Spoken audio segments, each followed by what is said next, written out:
বানাইছেন? সুতরাং আল্লাহ বলেন আমারে তোমরা মহব্বত করো, ভালোবাসো, কিন্তু তোমাদের মধ্যে আমার এসকো প্রেম সৃষ্টি করার জন্য একটা আমল আছে। এসকো প্রেম সৃষ্টি করার জন্য কি আছে? একটা আমল আছে। কি? আমি না খাইয়া থাকি, আল্লাহ কি খায়? আল্লাহ কখনো খায় না।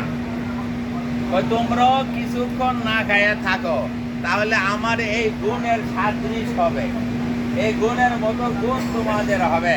তাই রমজান মাসের রোজা ফরজ করে দিয়ে বললেন যে 1 মাস সুবে সাদেকতে নিয়ে সূর্যাস্ত পর্যন্ত খাইতে পারবে না। যখন আমার গুণে কিছু গুণান্বিত হইবা, তখন আমার প্রেম ভালোবাসা এসকো তোমার অন্তরে কি সৃষ্টি হবে, জমা হবে। একদিক দিয়া কাবা ঘরের প্রতি আকর্ষণ সৃষ্টি করেছেন, দ্বিতীয় নম্বর আল্লাহর মহব্বত ভালোবাসা, কাবা ঘরের মালিক যিনি তার মহব্বত এবং এসকর কি সৃষ্টি করে দিলেন।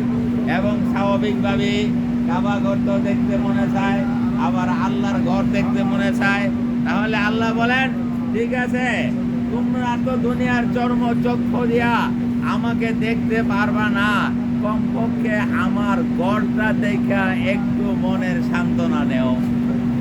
আমরু আলা দিয়ারে দিয়ারে লাইলা ওয়া উকাম্মিলু জাল জিদার ওয়া মা হুব্বু দিয়ানি শাগাফনা কলবি ওয়ালাকিন হুকানা দিয়ারা। মজনু লাইলির ঘরে চতুর্পাশে দিয়ে ঘুরে, মানুষ আর ব্যাকল এই ঘরে চতুর্পাশে দিয়ে ঘুরুস কেন? এটা কি ফায়দা? তুমি বুঝো না, এই ঘরের মাটির ঘরের চতুর্পাশে দিয়ে ঘুরা আমার উদ্দেশ্য না।